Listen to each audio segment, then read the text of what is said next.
I Not think the it was done name. on paint Well, in like well, six well. minutes.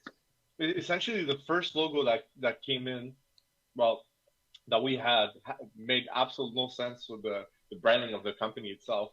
But that I do remember about doing it. Well, It that was was like, me. it was actually it was basically two play buttons, like the logo of the plate, like the two triangles.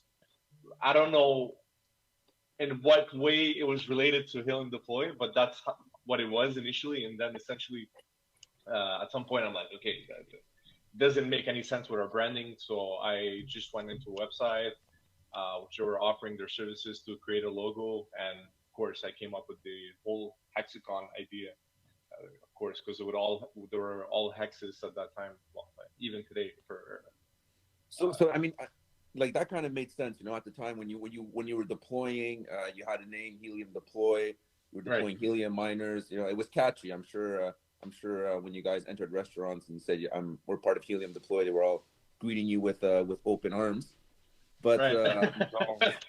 But see Actually, see that's yeah. that's one of the most interesting parts. Like I would say like I we like our company went through so many ups and downs, like some crazy stories. Then I know for a fact that a lot of people that would have done exactly what we did would have given up like long ago. But we just kept tackling and moving forward. And along the way, like Emil, um, he played his role as a leader pretty like really good and kept reminding us, guys, we're gonna make mistakes along the way. Just keep moving forward. Move past them. I Of forgot which ship course. was it. what was he studying? He was He was 31 studying studying. the thing. He was studying the hip He the because was terrain. because at the time nobody knew. You had to place like there was several hexagons, and we wanted to have the best placement for all the location that we had, and so we gave a course like 400 or 500 location, and he would study them and tell us where to place the hot spots. And as we kept calling restaurants, for some reason restaurants disappeared. Like we're not open anymore as a potential partner. So at the end, we went from having a potential 500 restaurant, and that's something you get used to with patio. Wait, We went who's Patro? Who's Patro here? able. We call him patio because he patches a lot of stuff. So we went from like 500 restaurants available to actually like 80. Okay, so like Akash at the point was telling me, "Hey boys, I can't choose the right restaurants. You don't even have enough to play also all your hotspots. You're paying me Just for put them nothing. all everywhere. Yeah, just put them everywhere. You don't even have enough restaurants to place the hotspots.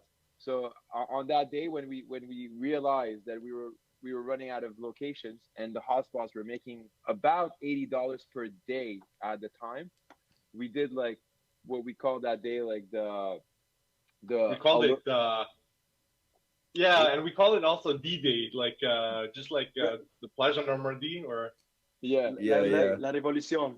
we yeah. went Wasn't it we like the revolution in Age of Empires where like yo everyone just George becomes a George soldier? went. We took the city, we split it in half. George had 20 hotspots in his car. He had to find a way to place them at friends or family or people he knew. So he went knocking on people. He's like, yo, place this. Abel and I knew a bunch of restaurants downtown from our previous businesses.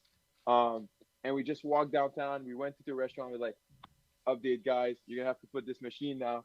And the restaurants were like, what is that? We're like, ask questions later. And we just shoved it in, plugged it. It was mining nothing. But the reason why we did it is at the time you can earn consensus, which is $1,000 per day if you get it about. Okay. Sell one miner in Europe, and we Imposed didn't by have who? any imposed by Ghislain. So Ghislain said, if we don't sell this like one miner in Europe by 4 p.m., we're gonna have to send this batch back to Nebra, which which we had a feel that we're like, okay, the market in Europe was actually going to be interesting, Mhm. so we decided to pick up the phone and just dial, and then at some point we found one customer who was super down, and then I still remember we came running to Ghislain. Just it's like if we're going down to like a marathon and you have like your last thing ready, We're like, no, we got it. We got it right here. His name is I don't know what. No And way. Oh, I remember I had really mixed feeling about that because I knew I was the one who would ship them all. And I was like, fuck, I don't want to do that. But at the same time, it was a new market, new sales, and like, And it was a deal. It was a deal that you made. You have to Yeah. honor the deal, you know? Yeah, Gislain's face didn't really describe happiness. And let's just say that the first shipment that Oh, we're sending to shit. Europe were not the greatest. They were leaving on a boat. yeah, exactly. it was a great learning experience. Let's put it that way. It was. He It sold was. in Europe. He sold Oh it by man. boat. And Oh, that's great. on our website was written 1 to 2 day shipping, and just sent them by boat. And the guy, 50 days.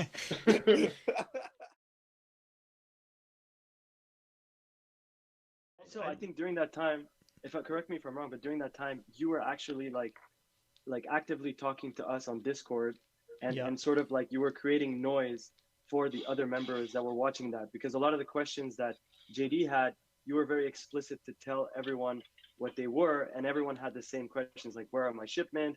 Why is it like this? So then he became like the voice of that community. I think Because I a lot of kind of people took would it like- over a little bit unofficially. I just started hopping in Discord, just helping everyone. I'm like, okay, I'm helping now. yeah. And And JD, just like Matt had done with Syncrobit, and he did exactly the same thing. And you can go on, JD, and essentially at some point he did come and meet me at the office.